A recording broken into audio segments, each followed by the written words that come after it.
పేరుకు జాతీయ రహదారి గుంతలు అతుకులతో మట్టి రోడ్డు కంటే దారుణం. ప్రయాణిస్తే ఒళ్ళు హూనమే. ఇది విజయవాడ బెంజ్ సర్కిల్ నుంచి గన్నవరం విమానాశ్రయం వరకు ఉన్న 17 కిలోమీటర్ల NH-16 రహదారి పరిస్థితి.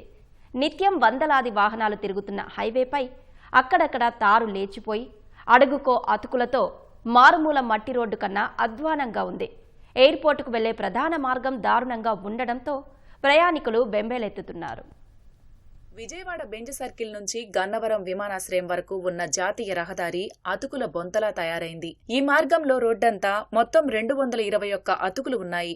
బెంజ్ సర్కిల్ నుంచి ప్రసాదంపాడు వరకు 168 చోట్ల, ప్రసాదంపాడు నుంచి నిడమనూరు కూడలి వరకు 41, గూడవల్లి నుంచి గన్నవరం ఎయిర్పోర్టు వరకు 12 ప్రాంతాల్లో తారు అతుకులతో ప్యాచ్లు వేశారు.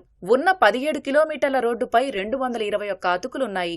విజయవాడ నగరం నుంచి నిత్యం ప్రముఖులు ఎయిర్పోర్టుకు వెళ్లే మార్గంతో పాటు సాధారణ జనాలతో ఎప్పుడూ రద్దీగా ఉండే రోడ్డు ఇంత దారుణంగా ఉన్నా NH అధికారులు స్పందించడం లేదు.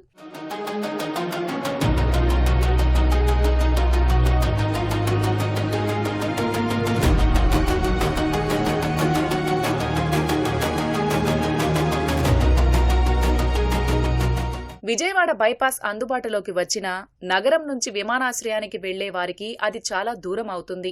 అందుకే వారంతా ఎయిర్పోర్టుకు వెళ్లాలంటే బెంజ్ సర్కిల్ గన్నవరం మార్గాన్నే ఎంచుకుంటారు. అయినా NH అధికారులు దీన్ని గాలి కొదిలేశారు. నిబంధనల ప్రకారం బైపాస్ అందుబాటులోకి వచ్చాక ఈ రోడ్డును R&Bకి అప్పగించాలి. అప్పటి వరకు నిర్వహణ బాధ్యతలు NH అధికారులే చూసుకోవాలి. కానీ ఇప్పటికీ అప్పగించకపోగా పట్టించుకోవడం లేదు. రామవరప్పాడు, ఎనికేపాడు ప్రాంతాల్లో బ్లాక్ స్పాట్లు ఉన్నా చర్యలు చేపట్టడం లేదు. గుర్తుకొచ్చినప్పుడు మాత్రం అతుకులు వేసి మమ అనిపిస్తున్నారు. మా బాధలు చెప్పుకోవాలంటే రోడ్డు యాక్సిడెంట్లు అవుతున్నాయి. ఇక్కడ మేము ఎవరో చెప్పుకోవాలి, ఎవరో కనబడతలా.